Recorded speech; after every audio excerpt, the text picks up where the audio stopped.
आपण शेतकऱ्याला सांभाळतो, शेतकरी आपल्याला सांभाळणार आहेत. शेतकरी राजा माणसं असते, ते सांगायचीच गरज नाही तुम्हाला. तर तिथं काय ते शेतकरी आहेत का दिलदार दमदार माणूस कुणीच नाही. 100.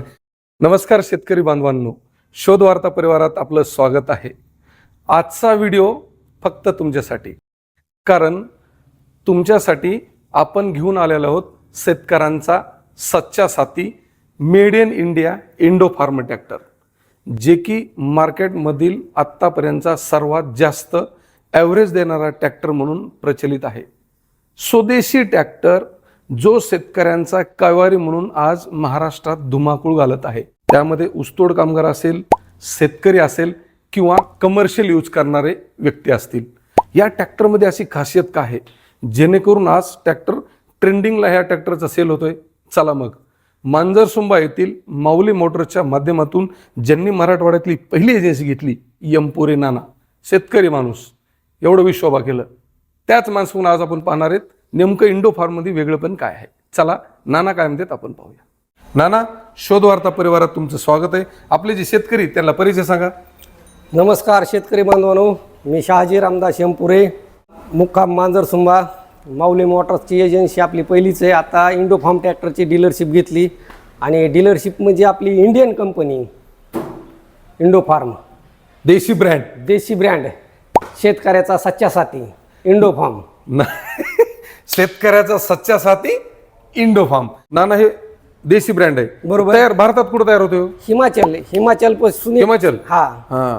आता जेव्हा तुम्ही हिमाचलला गेला एजन्सी घेण्यासाठी, तुमचा अनुभव कसा वाटता? तुम्ही शेतकरी माणसं.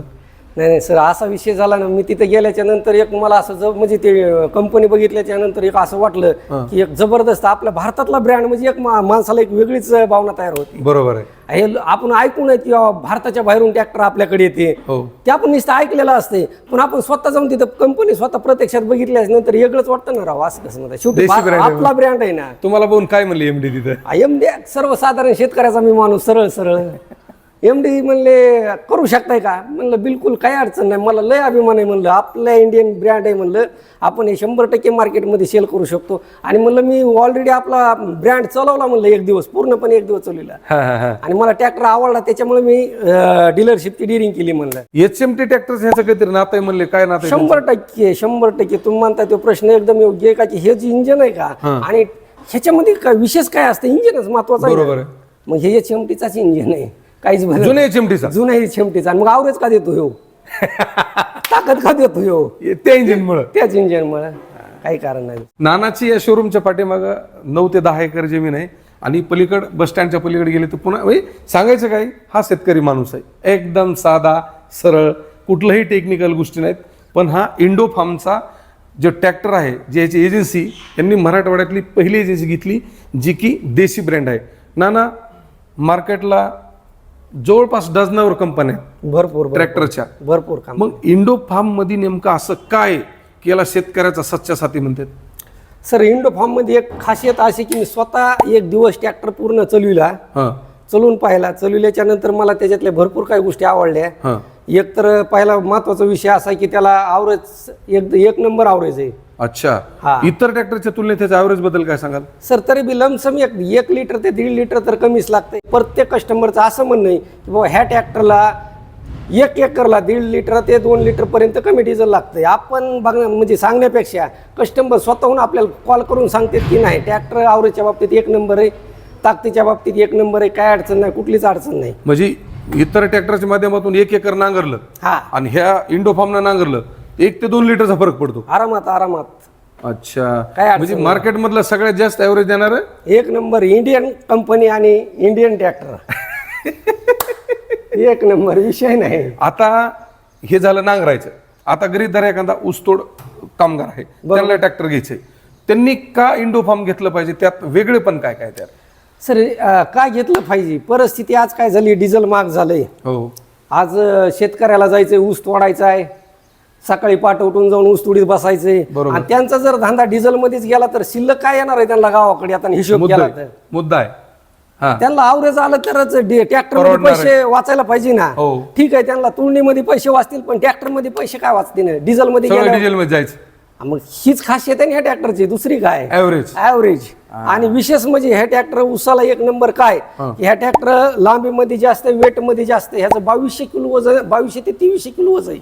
म्हणजे 2 2200 टन ते 300 किलो ट्रॅक्टरचं वजन. हा, त्याच्यामुळे उचलायचा काही विषयच येत नाही ट्रॅक्टर, म्हणजे असं उचकत नाही अजिबात नाही. नाही तर पहिलं कसं होतं, ऊसाचा ट्रॅक्टर घेऊन चालले की त्याच्यावर माणसं उभा करायचे, नाही. हे कसलंच उचलत नाही. अजिबात नाही, बिलकुल उचलत नाही.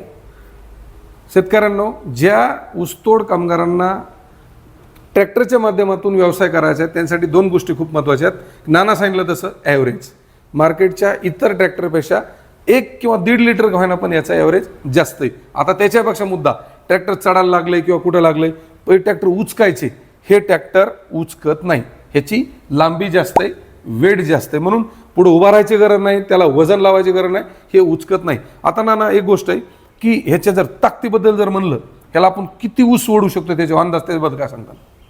सर, ऊस वाढायचं म्हणलं तर 50 HP ते HP सरासरी HP राहते ट्रॅक्टरची ताकदीनुसार. HP नुसार म्हणजे ताकदीनुसार किती टन त्याची कॅपॅसिटी. लमसम समजा 50 HP ट्रॅक्टर आहे, एक सरासरी व्यवस्थित जर रस्ता असेल, रोड असेल तर एक 30 टन 32 टनापर्यंत सहज ओढू शकतो, काय प्रॉब्लेम नाही. 50 HP हा, 50 हा ट्रॅक्टर किती HP आहे?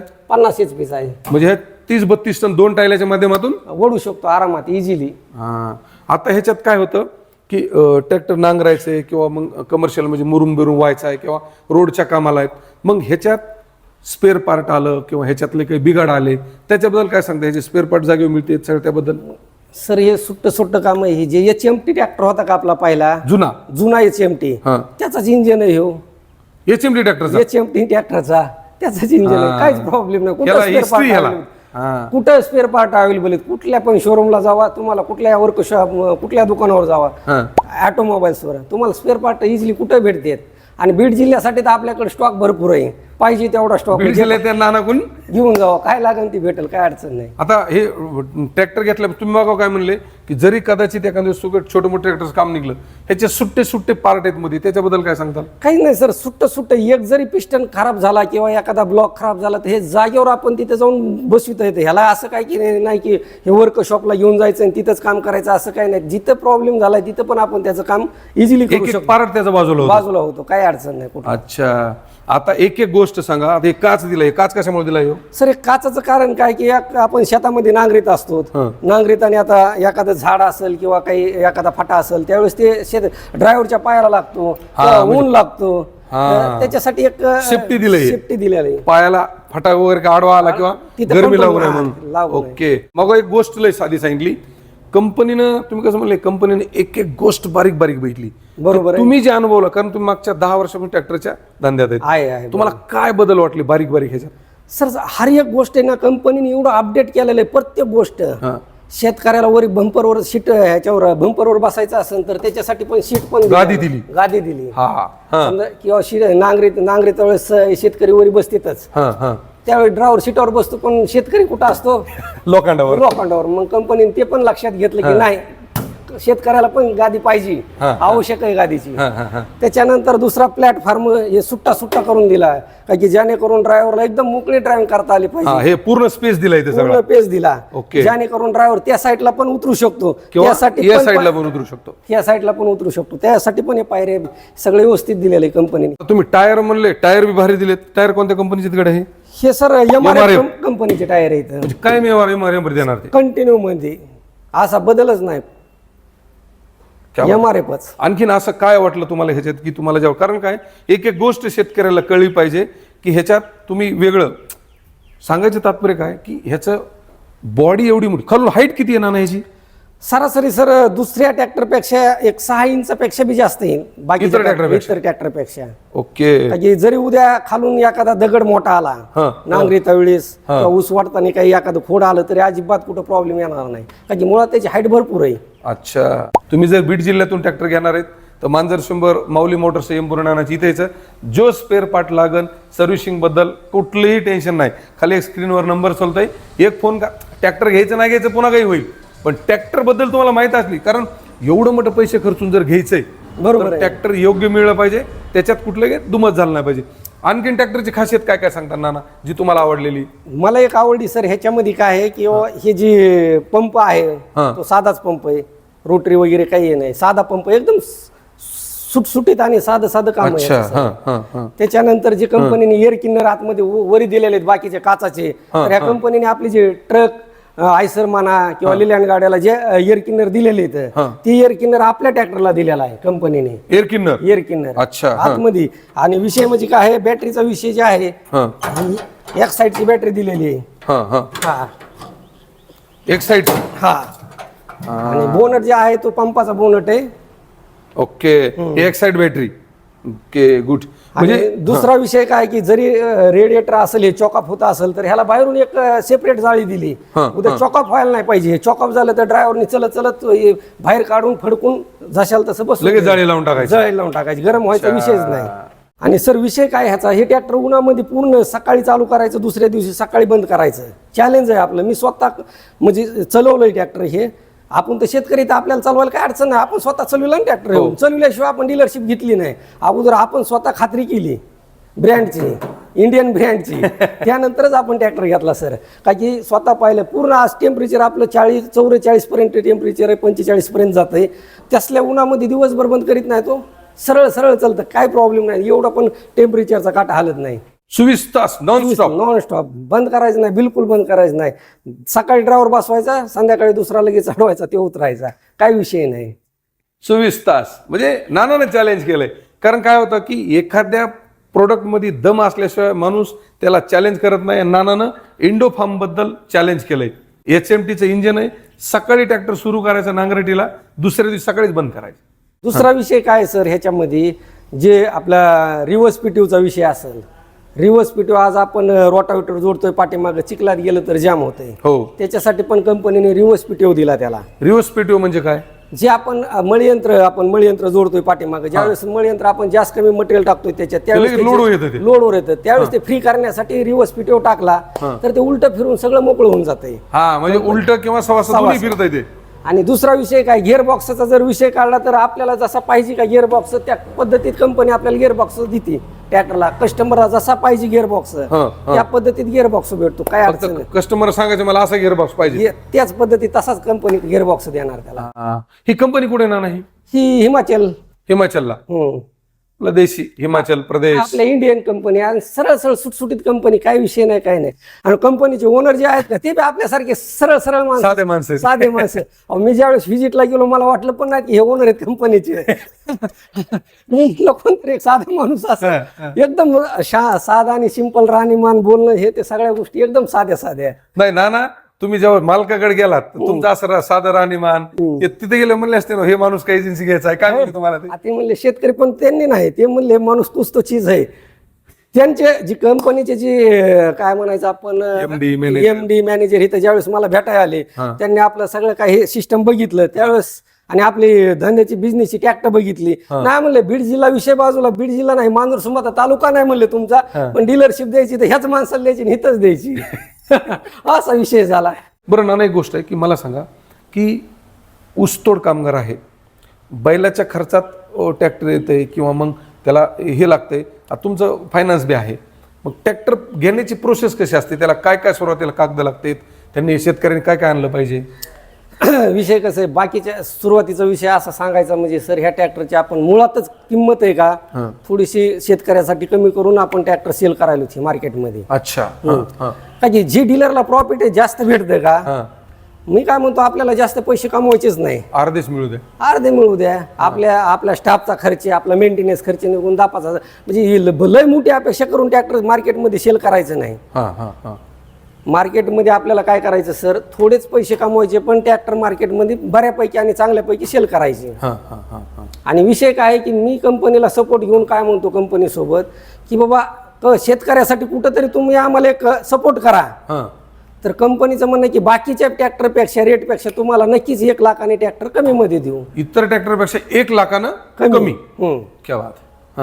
Really condition. आणि बाकीच्या कंपन्यामध्ये आणि आपल्या ट्रॅक्टरमध्ये कुठं कमीत आपण. विषय दुसरा राहिला मेंटेनन्स विषय, तर आपल्याकडे ऑलरेडी स्टाफ आहे. तुम्हाला स्पेअर साठी इथे यायची गरज नाही शोरूमला. एक कॉल करायचा, माणसं तुम्हाला तिथं जागेवर जिथे ट्रॅक्टर असेल तिथं जागेवर जाऊन पोहोचवणार. सगळ्या एक फोन करायचा. एक फोन करायचा.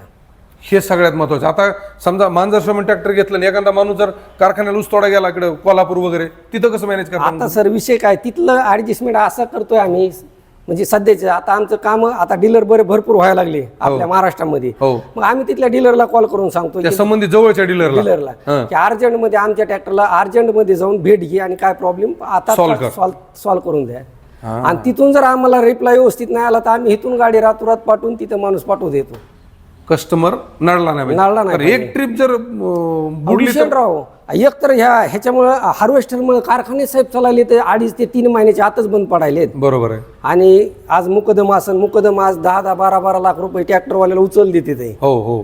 आणि त्यातले दिवसच घडते की 90 दिवस व्हायला लागले. 90 दिवसात करायचं तुम्हाला. हा तेवढे पैसे फेडायचे. त्याच्यात 2 दिवस जर ट्रॅक्टर काही प्रॉब्लेम मुळे उभं राहिलं नुकसानच आहे राव. त्या मुकादमाची नुकसान आहे प्लस त्या सगळ्याच नुकसान आहे ना. मग ती तडजोड जर आपण शेतकऱ्याला सांभाळत तर शेतकरी आपल्याला सांभाळणार आहेत. शेतकरी राजा माणसं असते ते सांगायचीच गरज नाही तुम्हाला. तर तिथं काय ते शेतकरी आहेत का दिलदार दमदार माणूस कुणीच नाही. 100. आता ट्रॅक्टर घ्यायचं म्हणलं काय काय कागद लागतात, काय काय आणलं पाहिजे? काय सर आधार पॅन कार्ड आणि चेकबुक लागते. 7-12 एक 2.5 एकरचे असावा आणि एक डाऊन पेमेंट 1.5-2 लाखाच्या रेंज मध्ये असावा. 1.5 ते 2 लाखाच्या दरम्यान हा असावा. अच्छा, तुम्ही बँकेकडून फायनान्स करून देतात का फायनान्स करून? असं सध्या तर आम्हाला सर टाईप म्हणलं तर ICICI एक टाईप आहे इथं आपल्या बीड मध्ये. आपल्याला श्रीराम फायनान्स बी चांगल्यापैकी सपोर्ट करते. त्याच्यानंतर कंपनीचं एक बरोडा म्हणून फायनान्स आहे ते बी बऱ्या कंपनीचं. म्हणजे हा आता इंडो फार्मची एजन्सी घेतली बरोबर, 2 महिन्यात 10 ते 15 ट्रॅक्टर विकले बरोबर. तर शेतकऱ्यांना काय सांगताल की शेतकऱ्यांनी का तुमच्याकडे यावं? शेतकऱ्यांना आल्यानंतर त्यांनी ट्रॅक्टर घेऊन जातील किंवा त्यांना याच्यापासून फायदा होईल, काय संदेश देतात शेतकऱ्यांना? हा का सर, सरळ आपण ट्रॅक्टर आज बी नेऊन नांगरटीला जोडला बरोबर आहे. आपण लमसम डे नाईट मध्ये जास्त काय नाही पण 5 एकर तर नांगरितो, 5 सोडून द्या 3 एकर नांगरितो डे नाईट मध्ये. 3 एकर जर नांगरलं तरी 1.5 लिटर म्हणलं तरी 4-5 लिटरचा फरक पडतो ॲव्हरेजला. बरोबर. 500 रुपये 500 रुपयामध्ये तुमचा एक तर ड्रायव्हर निघतोय नाही तर एक हप्ता निघून जातोय. 100%. 6 महिन्याचा 15,000 गुणिले 6 करा 90,000 रुपये. 90 हप्ता निघतो. मग शेतकऱ्याला वरचीवर हप्ता निघायला लागला ना ट्रॅक्टरचा ॲव्हरेज मध्येच निसत्या. बरोबर आहे. बरं ताकदीला वेटच्या हिशोबात बी बघा तुम्ही चॅनल म्हणजे चलून बी बघा, कोणी पण बघा, काय अडचण नाही. असं नाही की आपल्याला विकायचं म्हणून आपण सांगतोय नाही. तुम्ही ऑलरेडी बघा, आपण ट्रॅक्टर विकलेले आहेत मार्केटमध्ये, त्या ट्रॅक्टरवर जाऊन बघा तुम्ही शेतकऱ्यांनी ट्रॅक्टर काय चीज आहे नंतर घ्या. बरोबर आहे की नाही? ही आहे माऊली मोटर्सचे MD एमपुरे नाना आणि त्यांनी घेतली मराठवाड्यातली पहिली ही देशी असणारी इंडो फार्मची. आणि सर हे काय नवीन ब्रँड नाहीये, 2001 मधला ब्रँड आहे. फोर्ड ट्रॅक्टर सोबतचा ब्रँड आहे. म्हणजे पंजाबकडे ते एरिया जास्त आहे, आसाम बाहेर भरपूर आहे, महाराष्ट्र सोडता बाहेर भरपूर ट्रॅक्टर आहे. हे आपले एमपुरे नाना आहेत, साधा सरळ माणूस आहे शेतकरी. त्यांनी स्वदेशी असलेली ही इंडो फार्मची मराठवाड्यातली पहिली एजन्सी घेतली. पाडव्याला 2 महिन्यात 10 ते 15 ट्रॅक्टर विकले. एवढा दांडगा संपर्क. म्हणून घ्या किंवा नका घ्या, पण मांजर शंभरच्या बस स्थानकाच्या शेजारी माऊली मोटर्स आहे. एक वेळेस भेट द्या. ट्रॅक्टर विषयी त्याची ताकद, त्याची शिशी, सगळ्या गोष्टी तुम्हाला टेक्निकली इथं आले होते, सगळी त्यांची टीम तुम्हाला सांगणार आहे. आणि तरी फोनवरही तुम्हाला चौकशी करायची असली, खाली एमपुरे नानांचा नंबर स्क्रीनवर चालतोय, त्याच्यावर फोन करा आणि या देशी जुगाड देशी ट्रॅक्टरबद्दल संपूर्ण माहिती घ्या. आजचा हा इंडो फार्म नावाचा शेतकऱ्यांचा सच्चा साथी हा ट्रॅक्टर आणि आपल्या शेतकऱ्याच्या पोराने घेतलेली महाराष्ट्रातली पहिली एजन्सी तुम्हाला कशी वाटली कमेंट करून नक्की सांगा. चला पुन्हा भेटू अशाच एका नवीन शेतकऱ्याबरोबर. तोपर्यंत जय जवान जय किसान.